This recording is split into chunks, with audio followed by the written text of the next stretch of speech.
Igbo Igbo ekene mo asem nke onye chiri nya zelu anyị abịakwa ọzọ n'ụbọchị taata bụ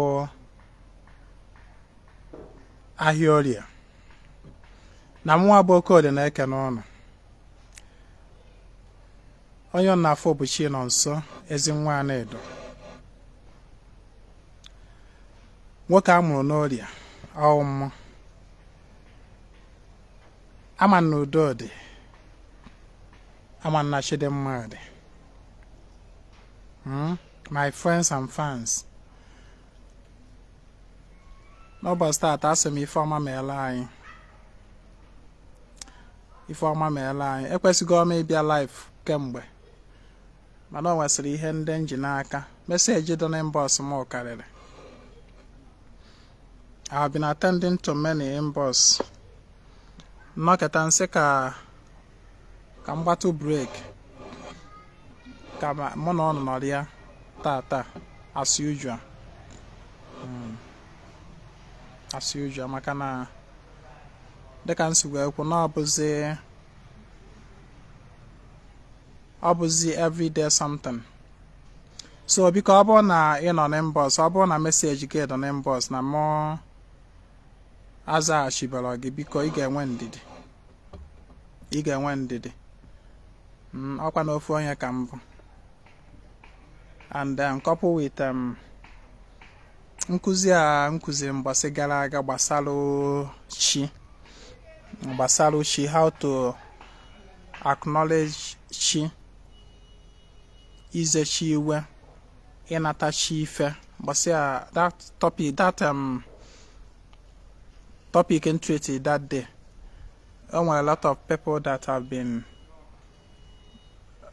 shouting me, telling me that they can't do it, obviously, for good reasons, based on Ebehano, that they can't do it. Some of them that live abroad, some of them that live in the cities where they can't comfortably do such rituals.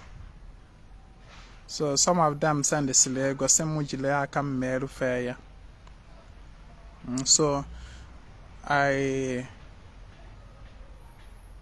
did it for some persons this evening.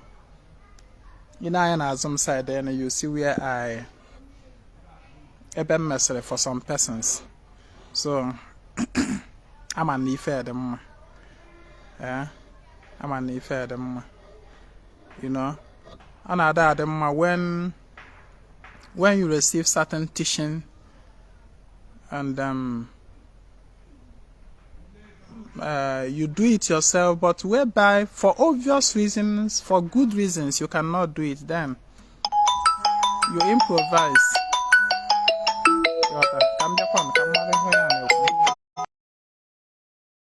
Oh, sorry, I got a call.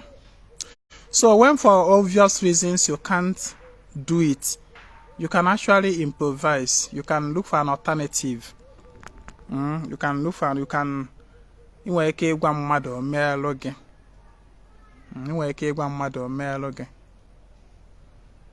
Mana ọ dịka ife anụ ya aka mma dibịa bụ ọfọ nwere the faculties to summon spirits meelo gị. So I did for some persons today, and if I'm name. Meanwhile, let me even, that particular live video teaching about that ritual, it is also one of its kind. With so much testimonies, Part of the 10 on again on my inbox today, but people that have done it and their experiences. And I was like, wow, double thumb up. Now, if I had them, so we are here. We'll keep on pushing. I said, nkatamari ife nya wo ba malo mba nketa. Akwa nya no wana gaga. Meanwhile, I can only teach the ones I am permitted to. It's not everything that I teach online. It's not even everything that I teach in boss. In fact, I don't even teach in boss. My inbox is mainly for consultations and then maybe to answer few questions that are straight to point. Please let me say this before I go on with today's teaching. Please, there are certain things Ezinwa Anaedo don't entertain in boss. Please take note. There are certain things I don't entertain in boss, so that you won't feel disappointed after shutting me up in boss. Number one, I don't interpret dreams. Echo one law, inbox, or even on phone call. I don't. Please. I say this for obvious reasons. Maka enwere a lot of people na-ebutere m nlọ.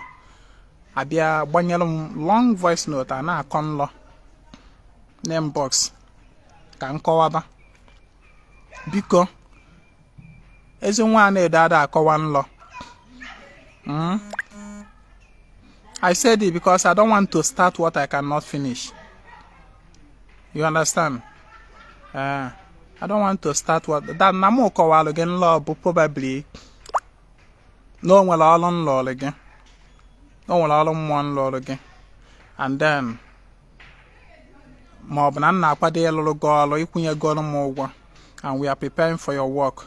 Ma ọ bụ na arụsigo ya arụsi and we are expecting confirmation. Then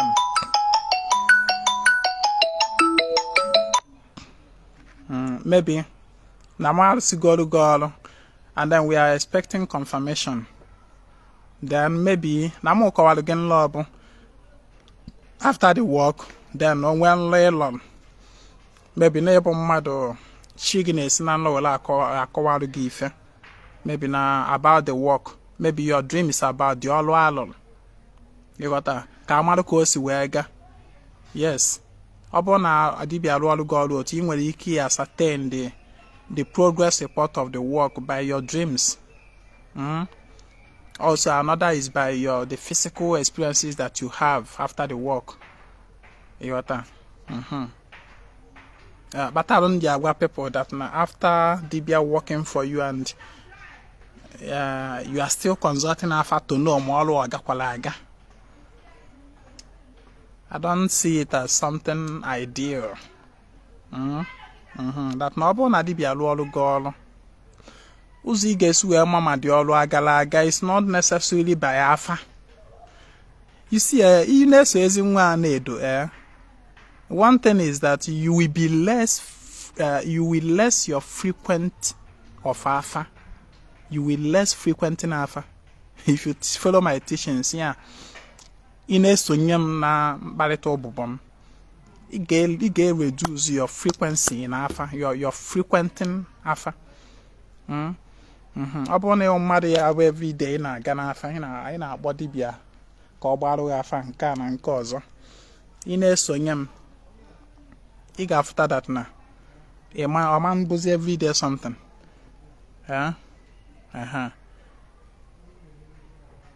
We shouldn't always be too over-dependent on Alpha.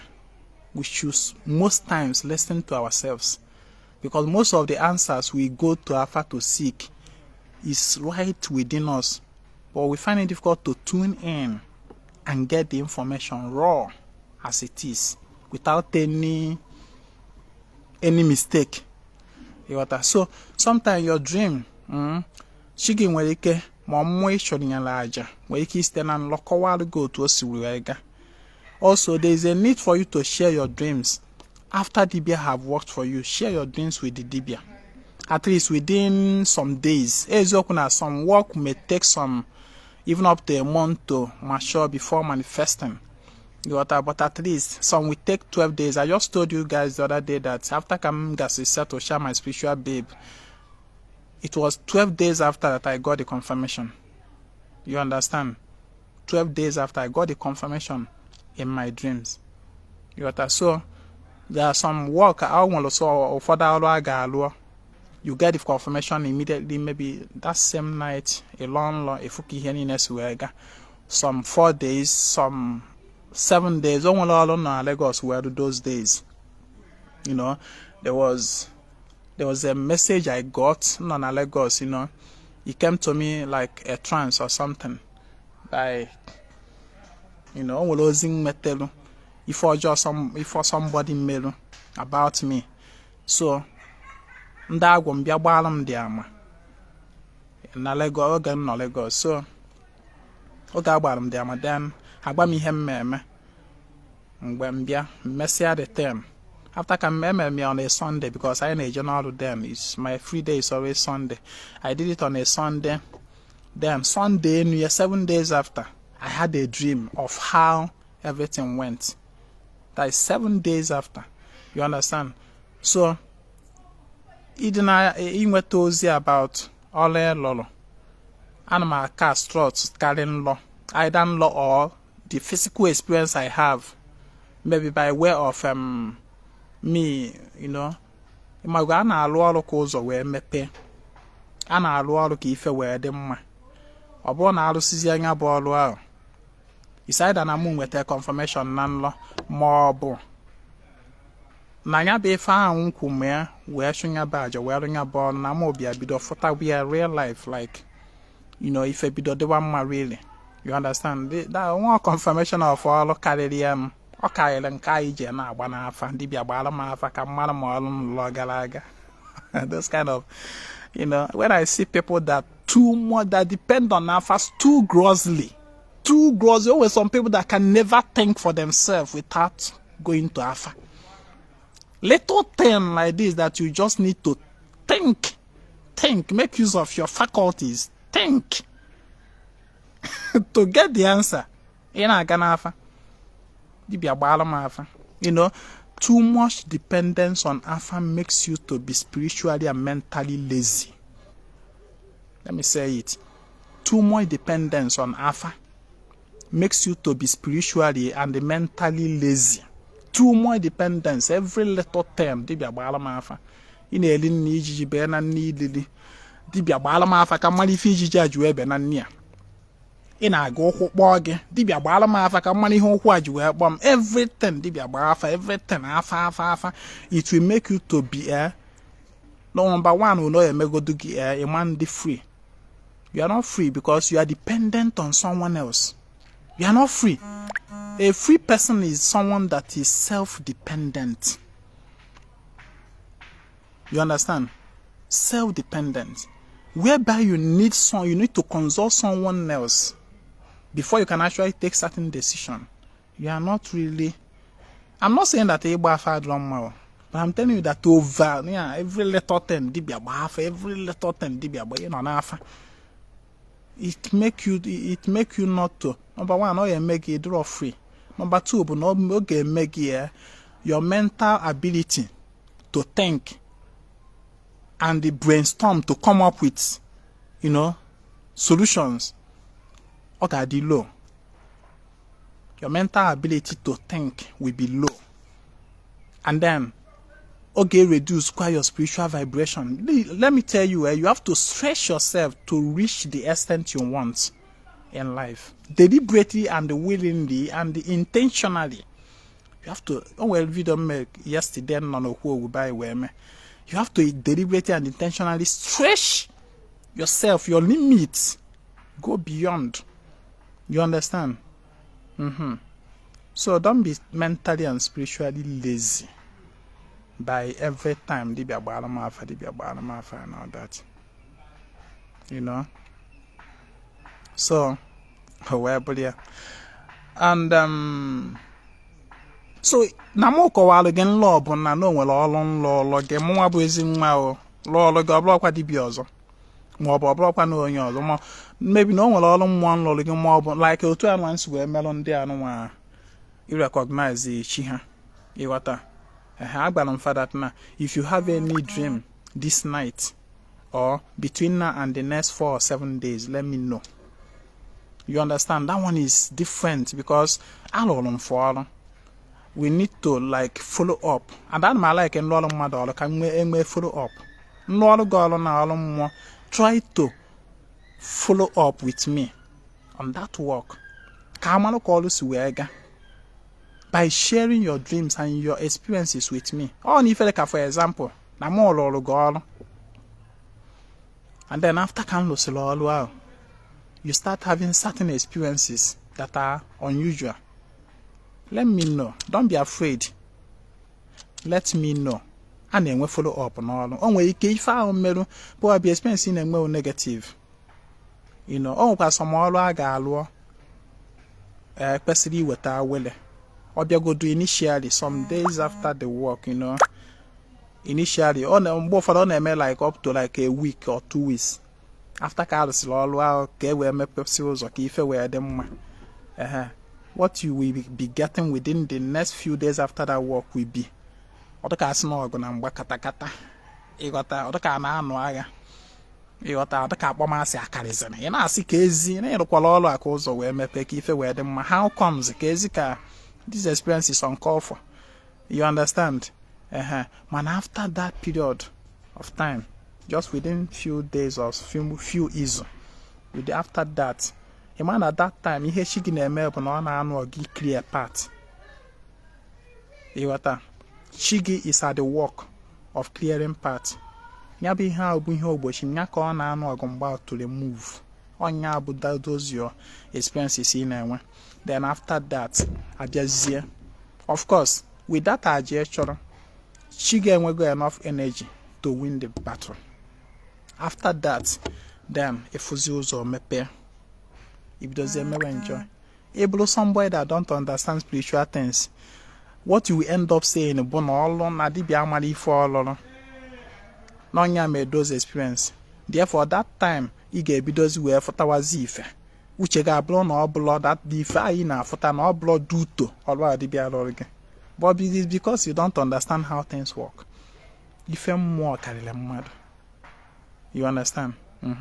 Mana, upon and Lord God, I'm talking of myself, I'm not talking of other dibia. Lord God, all more. Upon now. Relate with me your dreams, your experiences afterwards, so that can we follow up. You understand? Upon here can I more say the God do Ozubo. If a bido gabanya was on in a name, say I'm not that, you know. If an aga, Mbapagi game to retain that energy, that flow. Do you understand? It's not just about some of you, Nadibia Lolo Golo, you may shall get here back to the Dibia. It's only to give negative report. Upon Nadibia Lolo Golo, and you are getting positive results. As you were expected. Share with the Dibia. Dibia ga gwakwagi ga na-eme to retain that flow. Obukwan experience na-enwe maybe to the negative, that is not what you expected. Gbakwa the Dibia. Gbakwa the Dibia. Maka na onwe Dibia ọ na-atọ ụtọ na ọlụsere mmadụ ọrụ n'ọlụ instead of inwete testimony or bolo complain. Ọ da atọ Dibia ụtọ. Mụnwa ọ da atọ m ụtọ. I don't know about other Dibia. So on abon all of my doll, bidon with a such report from the person, I intensify. I will do everything. Ma boko alusini in Njalo, Nisionya, Bah, John Hake Henemen. Sometimes if I go to the extent of equal Semonpa, Nisionya, Sifa, Nahajaba one or doing. Ogo nonya enwere ike nweta ife by that aja achọrọ n'isi ya mgbe afanwa ndị ezumez mụ na ha ma ndị agwụ mfajezie lụọ ọrụ pụrụ iche n'isi onye ahụ na mma emerufe ife. Do you understand? I go to that extent. Mgbe ụfọdụ ọnụ nke n'idi na onwere aja special another eso aja mma akpa bupụkwa n'isi onye ahụ probably n'ihe mere ọrụ ahụ ji wee dị ka ụkwụ nya ọ na-edile bụ na o nwere something on the part that need to be removed. Enwere ike dibịa ọjọọ so obere aja ihe akpapụ ihe achọpụ ụzọ ya emepe onye ahụ ekurukwu ume. You know, enwere a lot of these our dibia ethics, our practice that can attract along. So you shouldn't always blame dibia when your work didn't go to or you didn't get the expected desire or result Onwe ike ihe na-eme expect abụrụ ihe mmụọ na-eme expect imerụ gị. Ịghọta? So let's leave that one. So na m kọwara gị nlọ ọbụla nlụrụ gị ọrụ, and then you have a dream, and then because I actually did work for you, and probably the dream you have is related to ọrụ and nlụrụ gị, then I can ogo na mama ha akọwa nlọ, at least I will think, I will brainstorm, I will find a link, how is it related to that ọrụ nlụrụ gị, even if I don't explain the dream to you. Yeah, in most cases ịkọchara m ọdị ka nlọ anụnwa n'inwere nlọdụ otu a, I may not even explain it. Just ihe mmemme bụ ka m na-ege dị nlọ ihe na-akọrọ m, o nwere ihe agbata m n'uche mụ gwa gị mee ma ọ bụ m emerụ gị. So therefore I go straight to that solution given without cracking my head to explain the dream. You understand? That is how I do my own. So nwere ike ịkọwalụ m na ka after ka alụsịkwala ọrụ anụ a nekwa nlọ nke ibe nwa na sing okay, do so time at so time or so day. You understand? That is how, without nwere ike na-eme expect ka m gbazie gị okay na nlọ ya lọrụ, okay anụmanụ anyị fọ na nlọ na ihe o mean, okay nke na efọ na that nlọ na ihe nwere ike ma akọwara gị like that. Just ngesi adị nlọ, I have the message within me, then mgba gị ihe ị ga-eme, ihe ama agba gị ga-eme nye ahụ kọwa dị nlọ. You understand? So but whereby I didn't work for you, maybe na mo ma ọ bụ na onwe ọdụ any spiritual practice mgba gị mee, ịghọta, not just need na alọ nlọ ibutere ezi nwa Anaedo ka ọ kọwara gị.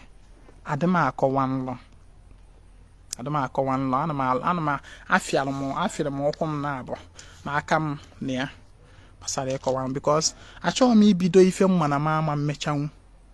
Ifụrụ ịkọwa nlọ a, ekwuru m the other day that now you should mind the people you even share your dreams with. You should be careful. Ofeke wenyawawo onye ọbụla ọfụla ọkọsara ya nlọ. So adịm akọwa nlọ like that, maka na ịkọwa nlọ nwanne mbido mebie ya, mbido kịta anụ a mewe nọ na nna akọwa nlọ. Do you know how many thousands of followers I have? How many thousands of friends I have on my Facebook account? Do you know how many thousands and millions of people that are getting my message? Nwanne ọ bụrụ na m bido kọwa nlọ, every human being sleeps every day. At least every 24 hours, every human being sleeps. Or let me, at least every 48 hours, every human being na lalawala. You understand? And then there is every chances that now once you sleep you will dream. Let's take for example na ihe mmadụ one na-enweta my message bụ, let's say 20,000 people na-enweta my message. Ịghọta, na-eso m na social media, and then out of that 20,000, onye lọ nlọ o butere m n'inbox, onye lọ nlọ o butere m 20,000 dreams on my inbox. So because everybody sleeps and dreams every day, therefore onye lọ obute onye lọ ọbịa call m onye lọ ka ọbịa call m onye lọ. Who is in this? Sorry. So you can imagine if I interpret dream for everybody, and the interpretation of dreams in boss bụkwa ịga na inbox onye ịkọwachara ya, ịbịakwa na inbox onye ịkọwakwara ya, ịgakwa na inbox onye ịgegido nnọọ ihe niile ọkọrọ, ịbịa kọwara ya, ịgakwa na inbox onye ịgegido nnọọ ihe niile ọkọrọ, nlọ niile ọlọrọ ịkọwakwara ya, ịgakwa ewo ngagide guy how many thousand inboxes in a day. Oye ekpemme, I don't want to start it. I can't finish it. Nwunye. Ịghọta. And another thing bụ, ịlọ nlọ today butere m nkọwa alụ gị, ịlọkwa echi butere m nkọwa alụ gị, ịlọkwa nwanne echi butere m nkọwa alụ gị, ịlọ nlọ 99 days. Each of those 99 days ị na-ebutere m na-akọwa alụ gị. One single day I refuse to kọwa alụ gị nlọ, I will become a bad person. Ọtụkasị na o nwere ihe ọjọọ imere m iche. Do you understand? So it's better I don't even start it at all. It's better I don't start it at all. ihe ahụ mara ma mmecha merue n'isi adịmala ka ibido so o nwere ike nkọwarụ gị tata kọwarụ gị echi mbọsị ma akọwa ha ọrụ gị ị ga na-eche n'obi gị na o nwere ife ọjọọ imere Ezinwa Anaedo mana onwe ha. You understand? So instead of me to create an avenue for you to have such thoughts, I better don't even create it. So ebutezina m nlọ gị unless we have no nwere ọrụ nlọ gị of recent of nlụchakwa alụ gị ọrụ karịa 7 days nlụrụ gị ọrụ nlọ ọbụla ya na-alọzi jide n'onwe gị. You understand? So please stop bringing dreams to me inbox for interpretations. It's not part of my consultation services. You got that? It's not part of it. And then another thing is Oji. Mmadụ wa Oji. O see a picture. Or forward Ezinwa. Ka Ezinwa kọwara ife Oji kwuru. Please don't. These are my do's and don'ts, please. It's like I'm taking much time on this. So let's talk about the topic we come with today. How to identify your chi and also unravel some necessary information about him or her, your Onye Ụwa.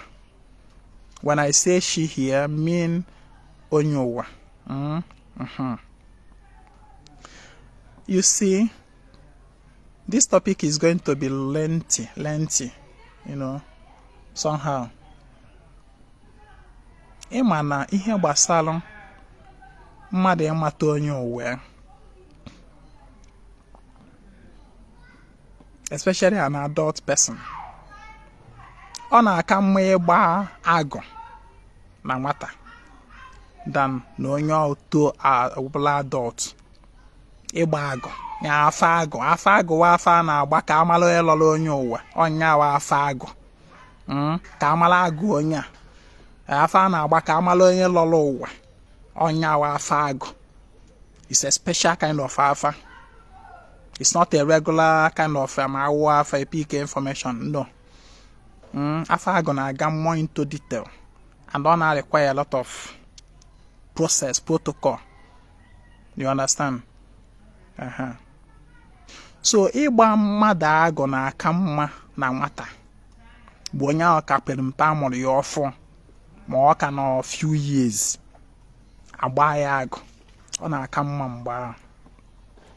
Mana an adult person tochachagoro malụ mpụ na-alụ a na mekọta a lot of things.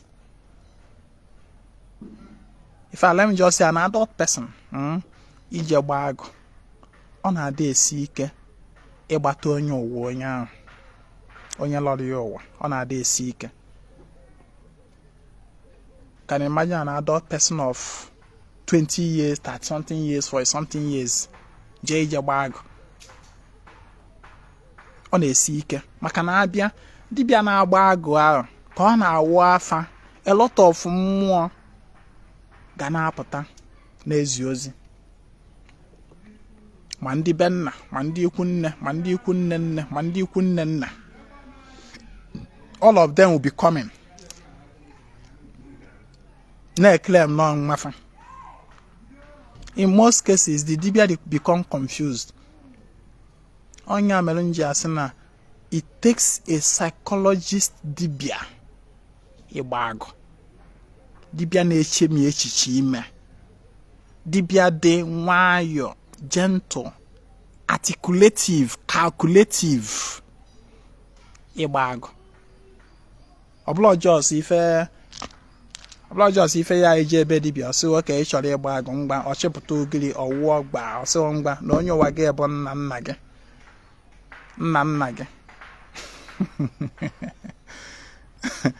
And let me tell you, afa agụ is not just about no nna gị lọrọ gị ụwa. It doesn't end there. Afa agụ bụ imete the necessary.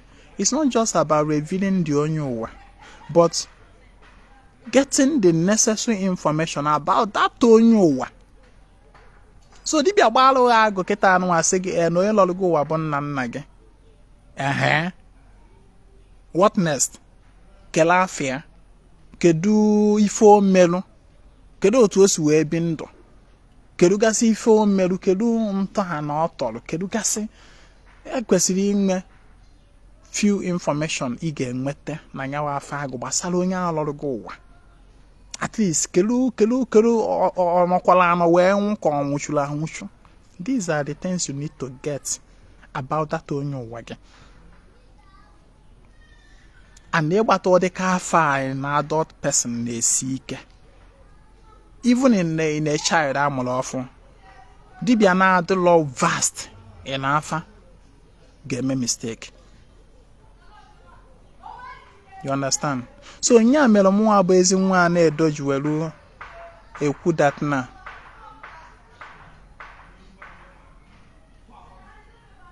if you know me very well, you understand that I'm a dibia that we hardly recommend anybody to go for ịgba afa agụ. Ije odu gba afa agụ agba gị na onye dị otu alọ, mma agbakwa gị, be careful o. Be careful. The worst thing that can ever happen to you bụ imeruchi gị ife, especially ihe gbasara imepụ ọbala anụ. Imepụrụ chi gị ọbala anụ with the name nya ka ị na-emepụ nyawa ọbala anyị na-agba afa an ancestor that is not onye ụwa gị. Nwanne, this is the greatest mistake you can ever make in ọdịnala omenala Igbo. Igbu anụ, whether ma ọ bụ ọkụkọ, whether ma ọ bụ uriom, whether ma ọ bụ ewu, whether ma ọ bụ ebunu, whatever. Iwe gbuo nyawa anụ ahụ mepụ ọbala in the name of chi gị. O wee wụ na afọ na-akpọ wele emepụ nyawa ọbala adro related to onye lọrụ gị ụwa because of mistake emere eme n'afọ agụ. Nwanne, ndụ gị ghachacha, ndụ gị ya atọ nya ọbịa ọkpọdo isi n'ala. Ndụ gị, it will even be better for you, it will be better for you if you didn't involve blood in such mistake. Yeah, maybe no jin no ka na-agọ, na-akpọ chi gị na chi. Let's say for example na afa chi gị na afọ onye ụwa gị bụ nwa mgbaafọ. Wee na-eje gbaa afọ agụ gha aghụghọ. I wee gbaa ya wee sị gị na chi gị bụ nwa Mgbeke. I wee welu ọjị, I wee na-agọdolu chi gị na-akpọ nwa Mgbeke. Na-akpọ nwa Mgbeke. Ịgọchara ya ọjị, tụọrọ ya mmanya, maa ya nzume ihe na mana ibepụla ọbara. It will be far better for you than nọ on top of that mistake wee gbuo ọbara anụ. Ọbara abụla ordinary thing. If you are making that mistake, just keep away from blood. You got a na-agba gị. Ọ ya kalụ gị mma than nọ na on top of that mistake, na confidently gbuo anụ mepụ ọbara in the name of a wrong person that is not even onye ụwa gị. Ndụ gị gha, ọ bụrụ na problem ị na-enwebu na in life is 10%. Once you do that, you have attracted, you may go increase to 100%. I'm telling you from my experience. Ihe a melum, ihe a na-akọrọ gị na o melum. Maka na once i mere ife ọbala ahụ, your real chi, your real onye ụwa, that energy get revolt ahụ ga-eme na your body go dey hear am, na ahụ gị ka ọ ga na-ekwu. You understand? So if you are not sure, if you are not 100% certain, no onye dị otu a, na afa dị otu a wafọ onye ụwa gị, nwanne, don't use that name maka igburu chi gị anụ. Isi niile ya chi gị nni, don't use it, because you can never get anything good out of it. Never. It will do you more good if you follow this pattern of Ezinwa Anaedo. Ezinwa, I know because some more dibia nwere that pattern. Na people that na if you are not sure of the name of onye lọrụ gị ụwa, nwanne, use your own name. You use your own name where may that which you are in cannot go to any other energy apart from yourself.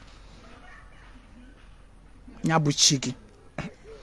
na mo gbalo no for example na mo chọrọ na mo na godoshim njide ọjị ewo m sị o shi no wa ma gwa ukwe ngo bịa kwa bịa tala ọjị na mmụnwa bụ chi nọ nso Ezinwa Anaedo nwa Okorie na agbọkụgụ nwa bụ chim si obi atala ọjị ya pata na Ezinwa Anaedo yi wata whereby you don't know the name of where lord go nwanne nwa bụ chim na ma agbọkụ ọnụ ụbọchị tata wee sị oke bịa tala ọjị na mmụnwa bụ chi nọ nso Ezinwa Anaedo nwa Okorie na agbọkụgụ nwa bụ chim si obi akwatala ọjị. This is the code I use. Chim. Do you understand? If follow this pattern, all ga ajaye na achọ ya ga 100%. Ọ bụrụ na enwere anything dị more than 100%, ọ ya agaru ya. Dan na ekpọlụ a name that you are not certain, you are not 100% sure no wo name a bụ Onye Ụwa gị. I wee use we nwanne the real chigi agbari gị fimi nene. Ikpete na ọ na-eme. Ya ba na m agba that na ọ na-afịa alụ ịgba afa agụ n'isi a na adult person gbatia. And if gba afa agụ anụ abụrụkwa na I am sure of it maka na agbara m afa agụ ụzọ ebe 10 akpọ the same person. Let me tell you, ị nwere ike gba afa agụ ụzọ na dibia 10 different dibia 10 agbalụ afa agụ na akpọ one person afa. My brother, my sister, that is not a guarantee. It is not a guarantee na onye a na-akpọrọ gị na onye alọrọ gị ụwa. Ihe a bụ ife mere Ezinwa Anaedo. I like to teach people from my experience. Ihe a bụ ife mere Ezinwa Anaedo. Ị na-afụ ihe. Do you understand? I remember those days. Ebido m ime omenala 4 years ago or close to 5 years ago. Oge m bidoro ihe anụnwa ihe gba because that time a na-agba anyị n'oyochi n'ochi you first nke nwa ibe nwanụ n'oyochi n'oyo Onye Ụwa na-ajụfa ka esi amachi asa na ya gba afa mgbe si oke mgbe jekwu ofu eze nwaanyị nwanụ ọ nara m 25,000 naira wee gbaa m afa agụ izizi eze nwaanyị from Nnewi o wee gbaa dị afa agụ wee sị m na ọbe nna m ka nsi sị m na ọwa ezi mmụọ anyị na-aza na onye alọrọ m ụwa. Wee si ya oke mgbe ahụ ka nya mmụọ na-akpụ nwoke isi ede mmiri nwoke afụrụ ụzọ n'anya mgbe ife nwoke na-emegodo ọ bụ kiri ife a ga-eme ka m merugodo onwe m business mkpọchi everywhere mkpọchi nothing. So I was just ready to do anything for my path to open, for my business to rise again and all that. So ihe ọ na-agbara m menwegodo ego I go and borrow. Ihe anụ abụcha stupid mistake mmechalụ those days. Mgba njọ dị ego te nwaanyị mgbanụ ebe ọ nọ onye nwa na ọlọrọ ma nwa mgbanụ kedu ife ahụ eme m. Ọ sị m na aya enye ya ọnọdụ na aya akpọghata ya na aya adọchi ya. Ya language o use nsi oke ego one. Ihe spend na data ọlụ. Apart from afa agụ go to 25,000 naira. That was 2018 or mgbe 25,000 mgbe ahụ na ọdụ ka 200,000 kịta. Ihe anụ wee ego na-eje na. So wee mechaa ọsị m na aha enye ya ọnọdụ. Nsi ya ego ka o ya eri. Ọsị m na I spent like 70-something thousand naira na that work. Nya inye shima igburu shima na ịkpọtụ ya. And maka o si wee hey Ezinwa Anaedo tala afọ. O nwere ndị dibịa bịara igbu egbu to be frank with you. Ime otu dị eze nwaanyị si wee mere m chim Onye Ụwa m. O ji eje kọta aja ụpa. Ịma aja ụpa na aja red. Jee nnọọ kọta ya. Gbaa ya mmiri. Pigide were ya moodu ife nwanụ. O moodu dị round. Donana. Ọsị m ngwa mụ ji eweta mụ chọwa osisi ọjị mụ bechatasịa ya obere nje mgbe ahụ o nwere ụlọ ọjị egburu na be anyị far back egbugo ọdịdị ọjị before mụọ m sef mana ukwu ya elechabara ọka nọ dị ya so m jee ebe a ugbu a na gbupụtasịa some pieces of it m wejerie ọrụnyesia na dati na omodu ọrụnyesia na dati na omodu ọsị m na ọwa Onye Ụwa m ọ dị ife n'ọchị m ọ dị ife nsị ya ọsị m o wee were ofu mkpụrụ oke ọkpa wee gbuo ya. Ha ịma emechara m ife a ya and o mere datin n'afọ a onye ahụ gbata n'agụ. Ha mgba gị ife mere m that period you no go believe after ka emesi this rubbish you no go believe. Ewe mesị ya nya ụdịka iwe welu chi m ụdịka iwe werie n'anya mkparị ọsị m na akparịrị ya akparị nọ mkparị kedu ebe ndị other subsequent dibias mmecha meet ya wee kọwalụ otu mmadụ si wee merụ m chi m onye mgbakwara ọgbanya ọsị dibịa mere ife nke anụnwa arụsokwu ya onye mgbakwara otu esi wee merụ m chi ọsị dibịa mere ife nke arụsokwu ya ọnụ ya na-agbapụ. O nwere ofu eze nwaanyị jụrụ m sị kedu mbọsị ebido na ọdịnala omenala Igbo iji aja ụpa moduo m ọsị ọ na m akwụlọ dị umeanụ ego ụgwọ ọrụ nsị ya na m mgba afọ ego m kwụrụ dị umeanụ onye mgbakwara ya otie o wee sị na m kwụrụ nwaanyị ya ego niile a o wee ya na-eweru na ego na-egotekwazị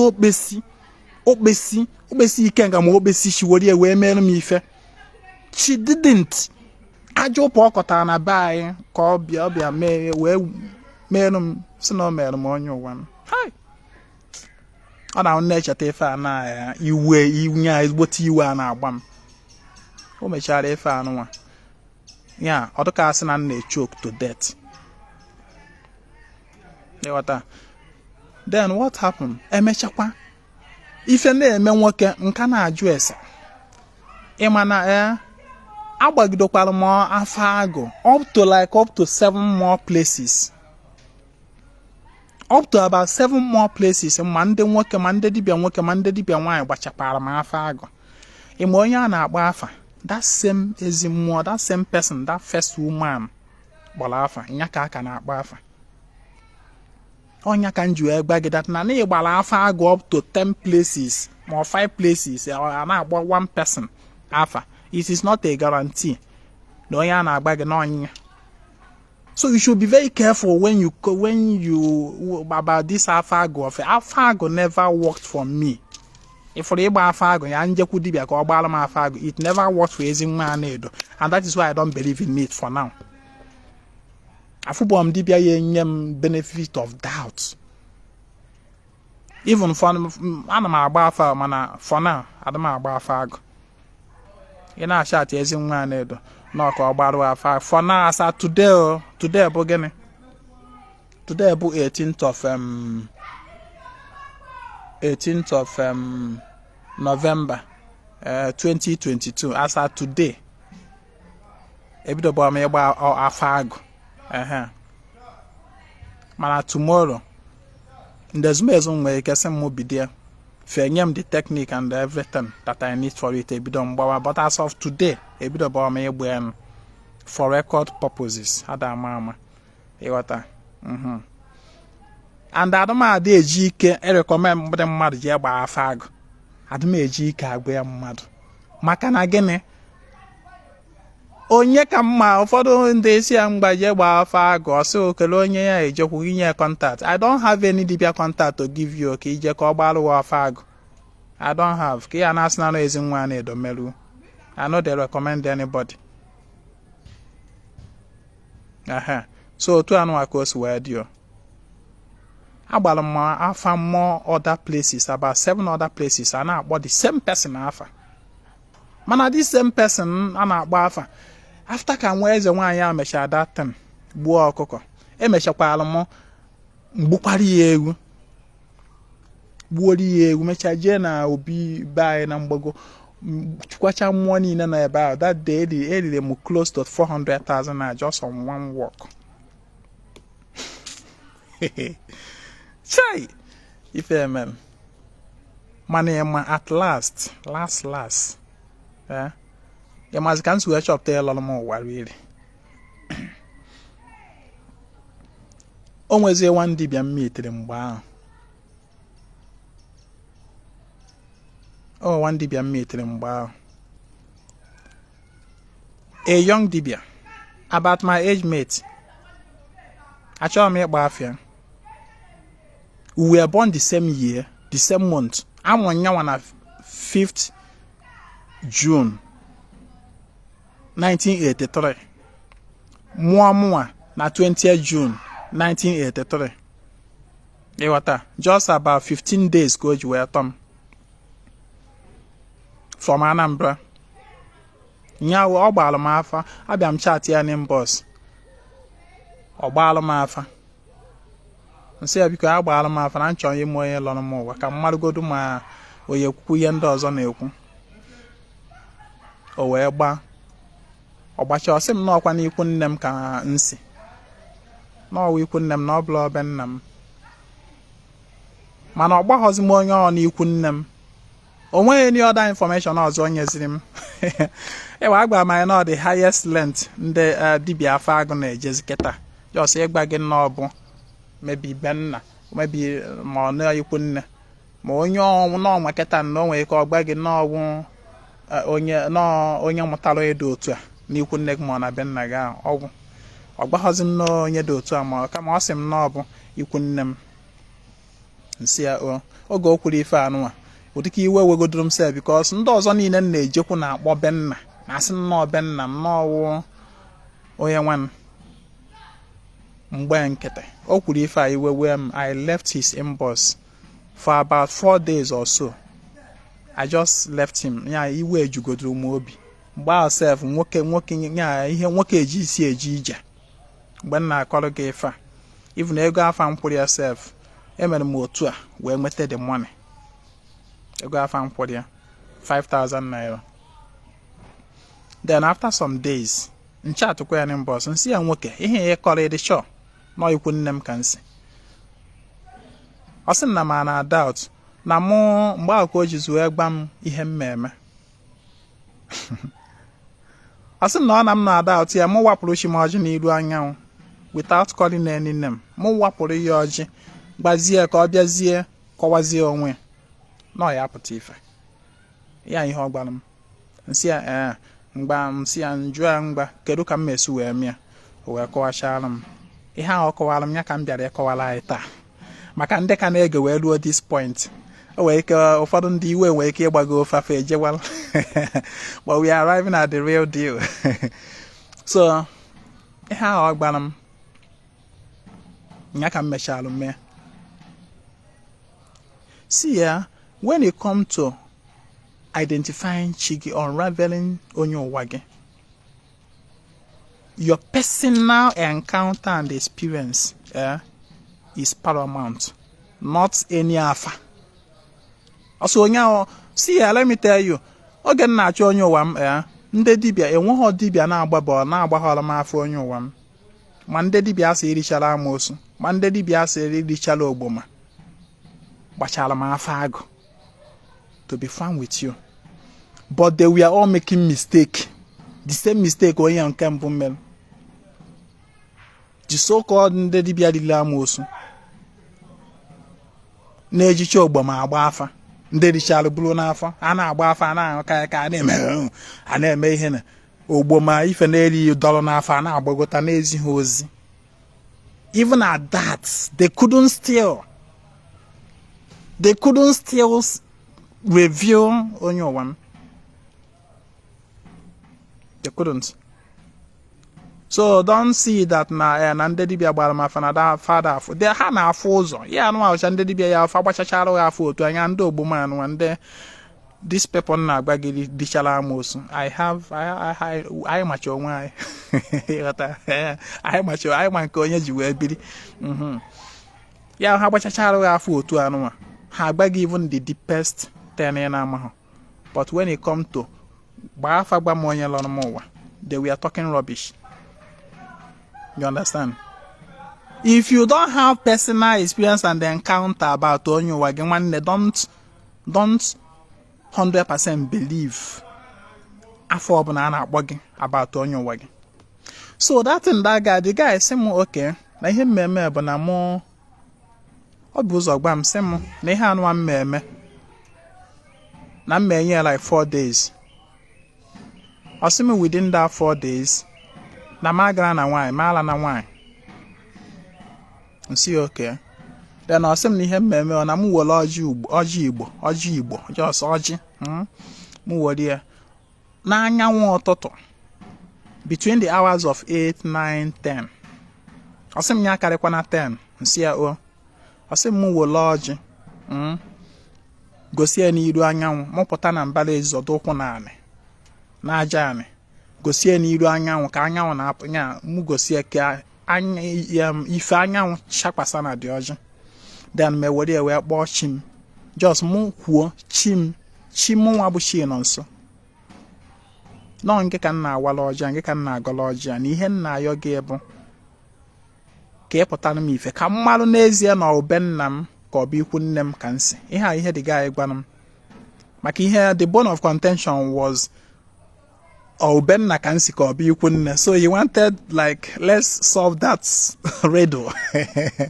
let's solve that riddle ịghọta that's why ọ na-ada adị mma ijekwu dibịa ka ọ gbarụ afa let that consultation be a conversational heart to heart talk more like friendly something ọ bụrụ ndị agha abịa ha be dibịa ịgba afa akwọ edowe iru otu agba dibịa nkete ngwa dibịa gbawa ka ịgwa m everything about me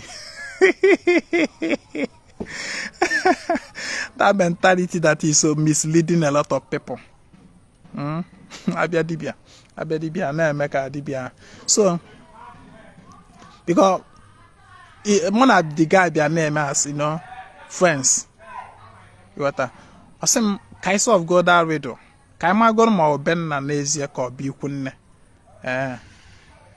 ka anyị mara ma ọ nyanwa the right ka ọ bụ ihe ndị ọzọ na-ekwu the right so ọ sị m gosi ọjị ahụ n'iru anyanwụ ụtụtụ na-acha m ya akarị na 10 o'clock then ma akpọ chi m ma akpọ na anybody's name ma akpọ na even the name of onye fa na-agba bụ ma akpọ na even ewodo nyanwa akpọghọrọ m any name mụ just sị na mụ chọrọ ịma ma ọ bụ nna m ka ọ bụ ikwu nne m ka m siri ụwa mụ kwuo ya mụ kwucha mụ waa dị ọjị nwa ya ma wụsa ya na ezi just ebe ụkwụ na-aga mụ wụsa ya dị ya ebe ụkwụ ndị mmadụ na-aga n'ezi on a road mụ wụsa dị ọjị dị ya nsi ya oke nsi na mmemme ya that day ọ gbara m ya ọ sị m nke ije na nwaanyị onye nwoke obi adịrọ mma na-akọ akọ nwaanyị ọ ya ala ha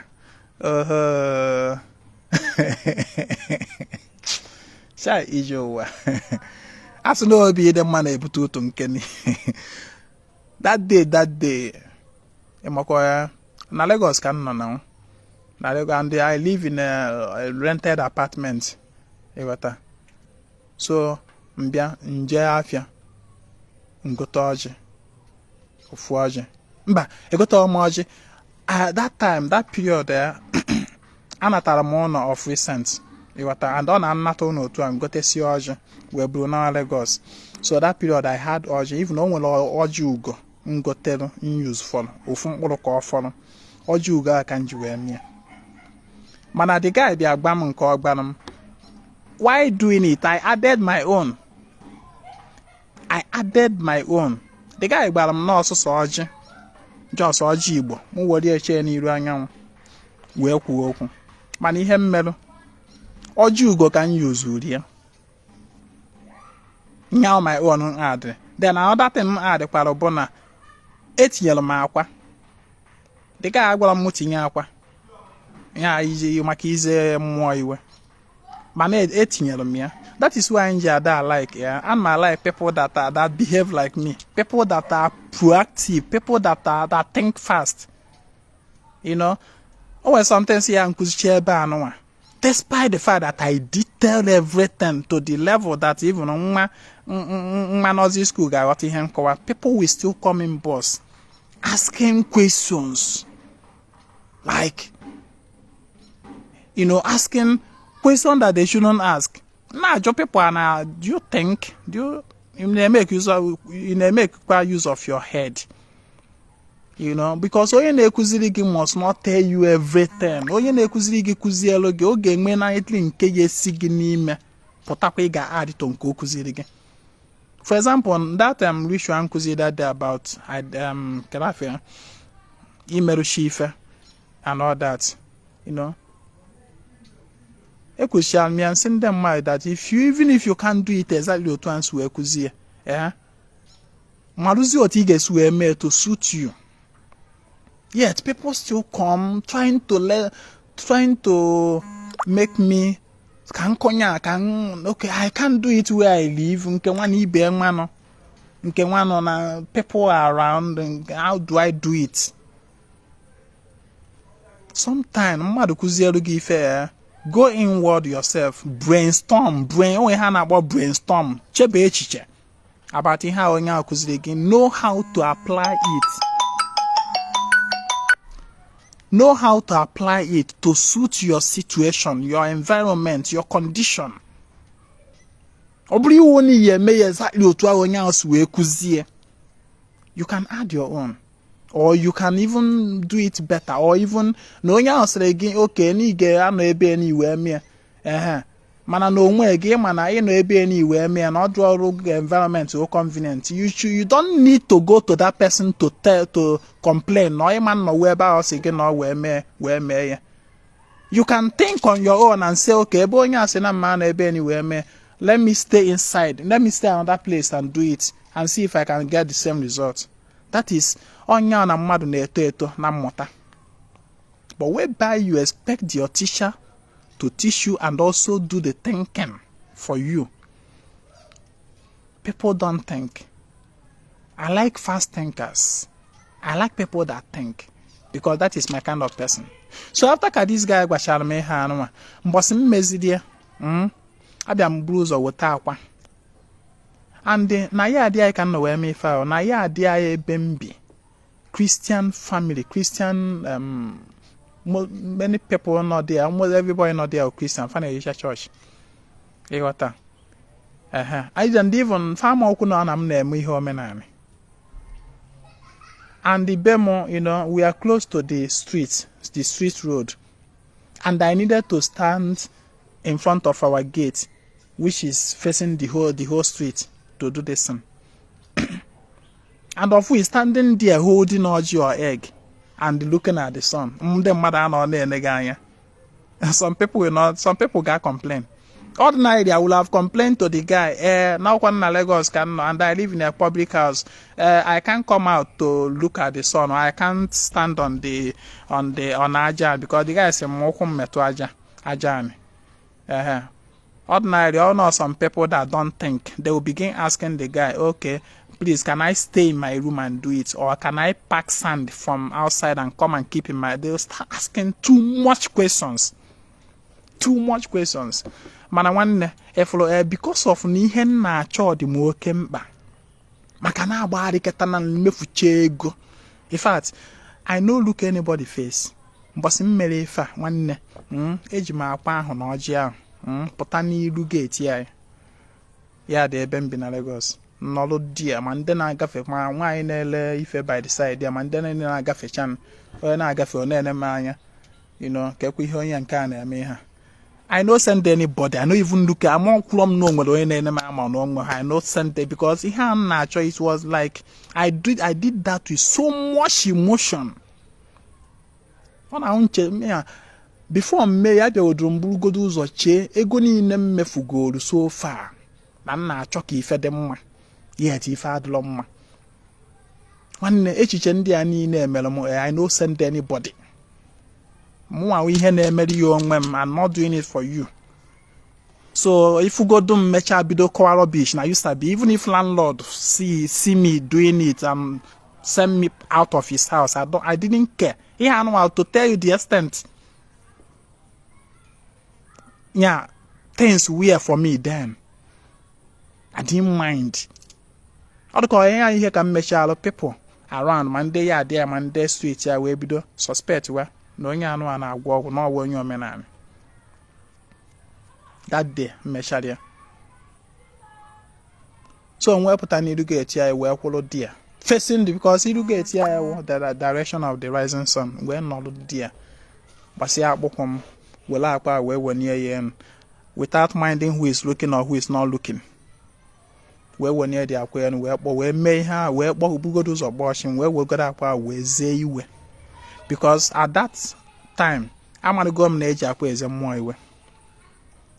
Ezelum shimi where that day, they aquarium ben na me where that day. They warning them on how you where that day. See that ma mobu no well more banana ben nam. Nating akani ha melonama, ni father ha gaga bicon, biano zewe. Where's the chacha fee?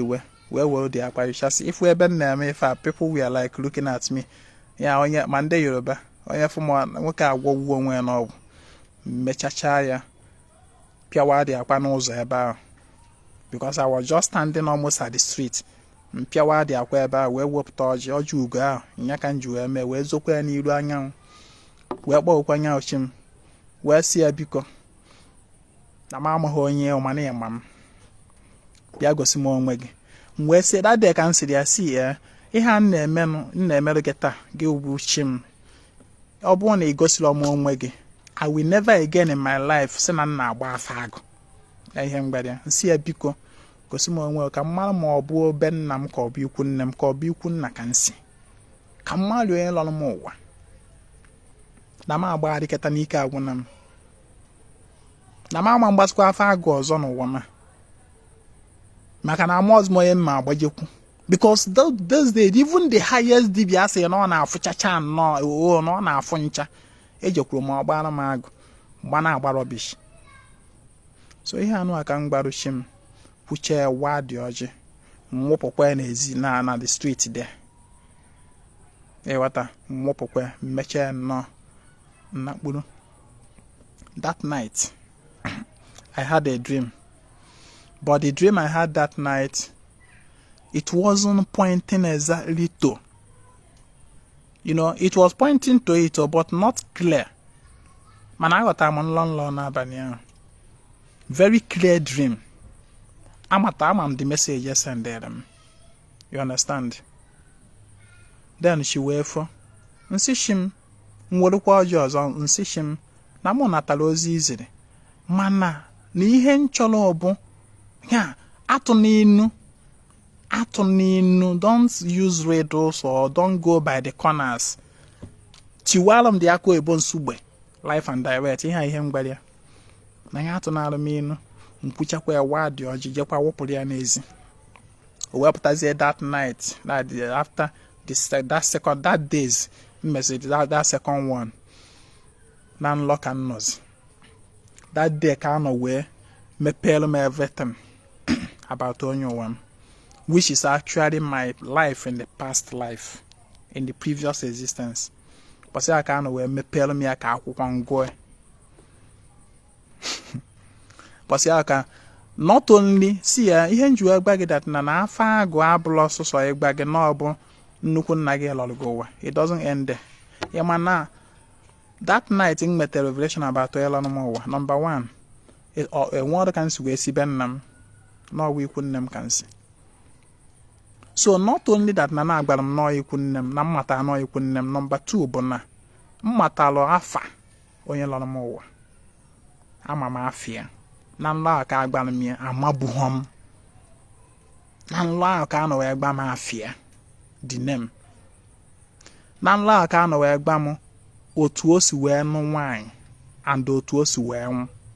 Na ụmụ no amụtara we nwu. Na nla aka na we gbam na o meru dibia. It was in that dream that I got pure 100% confirmation na Onye Ụwa Anaedo bụ dibia by the revelation of Onye Ụwa. Do you understand? Na nla aka na we gbam na o meru dibia. Gbam nwanyị no no gbam otu o si we bi ndụ otu o si we nwu. We gbam ihe nidiri ime ka mụ na ya wee reconnect ya. Nwanne after ka maka that day mere that na ekpere m ya nkwa si ya na ọ bụ na oge reveal ruru m ọnwụ ya otu ansi wee chọọ wee mata n'ezie na mmeje gburu ya anụ na nna egbu dị ya na ana m etu ya afa na agba ya afọ direct ya ihe ngwara ya nwanne after ka m nwetara this revelation mkwado ozugbo si Lagos nataba ya ebe medosi ashim gbasa aka ndọrọ ya n'okpesi eji m ike nga wee dee wee nye shi m ọnọdụ from that day on that day ka Ezinwa Anaedo na afụ today ji welu chake wee pụta ife. Do you understand what I said? Since that day, things never remain the same. Mgbe mata ife a Igbo na-ekwu n'ezie si na agba izu machi onye adụ n'izu izu a na-agba enwere isi. Do you understand? So nwanne, you must well do this ritual. Somebody will get ask you which ritual, but I just described it. You may as well do it. Then, after that, enwekwala other processes in mecha discover mmadụ nwere ike iji wee chọpụta ya lọrọ ya ụwa, of which I have recommended it to a lot of people and they have gotten positive results. You understand? Another method, let me just teach like 2 methods. Go and then one more. So that other method, at night, two revealing energies or revelation energies, light and darkness. Light and darkness. You either make use of the light of light, which is the sun, or darkness, which is night. You understand? These two energies reveal secrets. That's why I'm mentioning about darkness, how to tap into the energy of darkness, energy of the dark, which is the mother of light. Darkness is actually the mother of light. So, the second one I'll teach is about aligning with the energy of the dark, the night. And it goes this way. Now, Bani, after K was a lalo, where she lalola. You were large, Ofuoji, Ojibo. Another and a bed, the Gizodokwanani. Maybe a pull out on your room by your close to your bed. You will lodge out. It's a Garcia mini. You wear what you wear, pata. You wear not on a bed close to your bed, more on your bed. You wear bonya bushigi. I want anybody's name or just shim. Shim it half again. Isi na onye waka ị na-emela ọjị a na iji ọjị anụ a were ayọ ya biko ka ọ bịa kọwalụ gị onwe egosi gị onwe ya na ịchọrọ ya mmanya onye lọrụ gị ụwa ka ya marakwanụ nsọ ya mara ihe ị ga na-eme ka gị na ya wee na-adị na mma. Ọ bụrụ na ị godocha kwucha iwolu dị ọjị tinye n'ime pilo iji alahụ ụla ma ọ bụ na ebe ị na-edebe isi gị were alalụ ụla, just wanye there and sleep over it. Sleep over it. If you don't get revelation about your Onye Ụwa that night, leave it there till 4 days. Sleep over it for the next 4 days. You get what revelation. All things being equal. You get what. You understand? But during that period, don't make love. Don't have sex. Don't make love. And again, yes, another instruction that my guy now that ritual man. Ask them that now within that 4 days going in, although me shapalo I say mezie 7 days, ada mama at all. You know go past 7 days on your gbalam. Manam made just 2 days and met the result. Another thing apart from Magana and Waibo, Osim within that period that I shouldn't exchange words with people like that I shouldn't do things that will get to my emotion. I can buy if we him basalo assessing Onye Ụwa, you have to pass through the shi, and the shi is an emotional energy. That guy Kuziereme, I later found out that he's a member of, let me not say it, but not with a group or belong, not with a group or belong one of those secret lesson. I later discovered it. So, and then are some of all these groups, they teach deep spirituality. No, most times, hana aka amụta nke eji alụ anọ ọsịsọ. Hana aka amụta ya ọsịsọ. So that is by the way. So we're saying that now within that period that I'm trying to discover unravel my Onye Ụwa, that if long excuse on the Kwabiawa SF Swiss. What are people that can't find the color there? They are staying because I'm not in. It's part of the excuse, part of those things.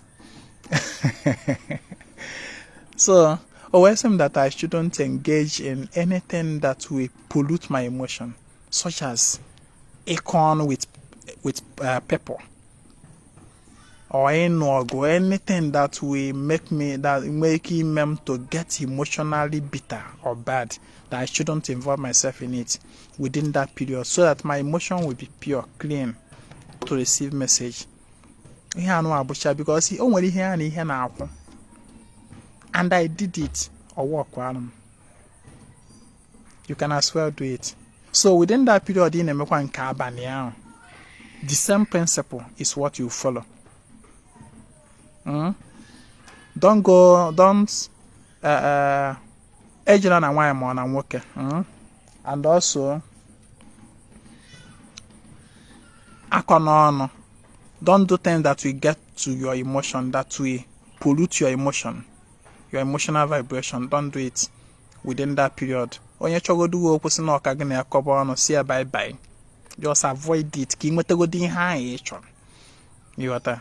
So there are still other ways, other simple issues to unravel Onye Ụwa on your own. But so these two, they are enough for today. See ya. No matter the level of Africa, no matter the level of where you are the Afa, yeah, one, if for that personal revelation you may tell on your own about Onye Ụwa, about anything at all, it supersede any Afa. It supersede whatever be the level of the Afa, no matter who is doing the Afa for you. That personal message, revelation that comes to you direct, one supersede everything. Don't be too grossly dependent and attached to Afa.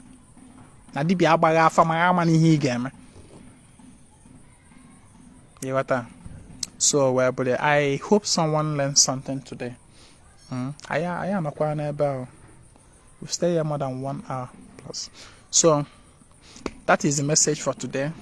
And I thank you all for joining me. Please, share this video. Share this video. Make it go viral. Share this video, please. If you don't share my videos, it means you don't love my teachings.